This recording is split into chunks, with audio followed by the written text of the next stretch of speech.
for Tottenham, a first away win since September, and, as Mauricio Pochettino so eloquently put it last night, a chance to believe again and to smile again after what befell them at Manchester City. But this, above all, was an encapsulation, in one match, of the quite outstanding class Harry Kane has shown these past 12 months. Though a Dele Alli controversy stalked the club out of Lancashire last night, Kane was the hugely significant presence, equaling Alan Shearer's record of 36 goals in a calendar year and wafting away any notion that Burnley, who started the game higher in the table, are in Tottenham's class. It's Kane's all-round contribution which still takes the breath away, the ball through the channel from a confined space, the aerial threat, the pace, and the ice-cold finishing that finished things. There was talk at Pochettino's press conference last night about 24-year-old Kane, with his 93 Premier League goals, ultimately threatening Shearer's tally of 260, and you could see the Argentine thinking that way.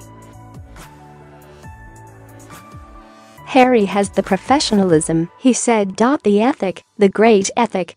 What Ali brings is far less consistent, infinitely less predictable, and at times no less than idiotic. He could easily have been dismissed for a two-footed lunge towards Burnley's Charlie Taylor in the game's 4th minute, which earned him a yellow card. Ali was out of control as he made the challenge, just as he was in one of equally poor execution against City's Kevin De Bruyne last week.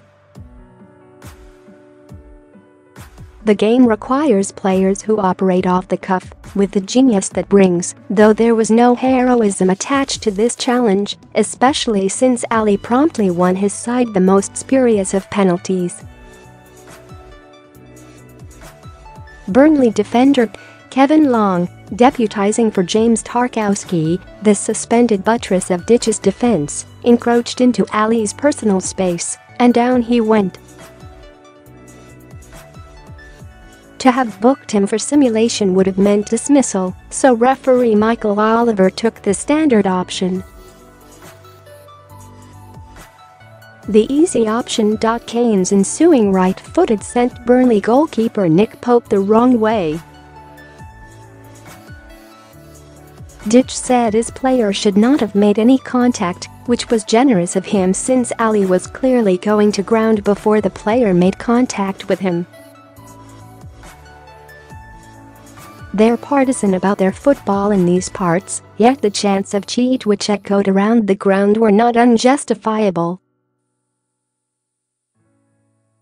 The game is in a poor state when a manager has to say his defender is wrong in such a moment, though Ditch seemed determined not to allow a Mourinho-type narrative to take hold about Tottenham being in some way lucky. He was gracious enough to want to say that the better team won. The other side of Ali was in evidence too, in the angular reverse pass on 13 minutes which allowed Kane, offside when he first received it, though not ruled so, to shoot sharply a few inches wide. A rapid three-man counter-attacking move also saw Ali ferry Christian Eriksen's ball onto Musa Sissoko, who, streaking in towards goal, drew a sharp double save from Pope, using his feet on both occasions. The quality of Pope's distribution was poor at times, and Burnley uncharacteristically conceded cheap possession, in part because of Tottenham's determination to press and harry them. Pochettino's players were certainly motivated to draw a line under a desperate 3 months on the road.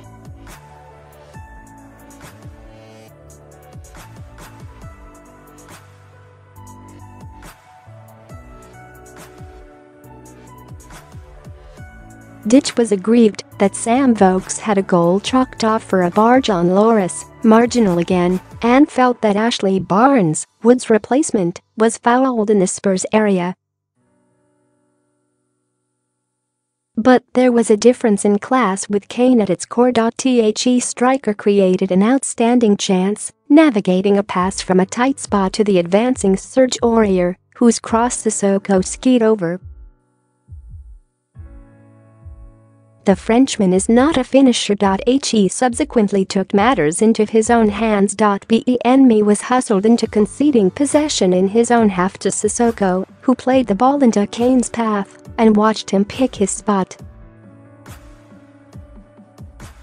Then Johan Berg Gudmundsson sacrificed the ball in a dangerous area, and a smart exchange of passes between Ben Davies and Ali saw Kane played in for another finish in the bottom corner.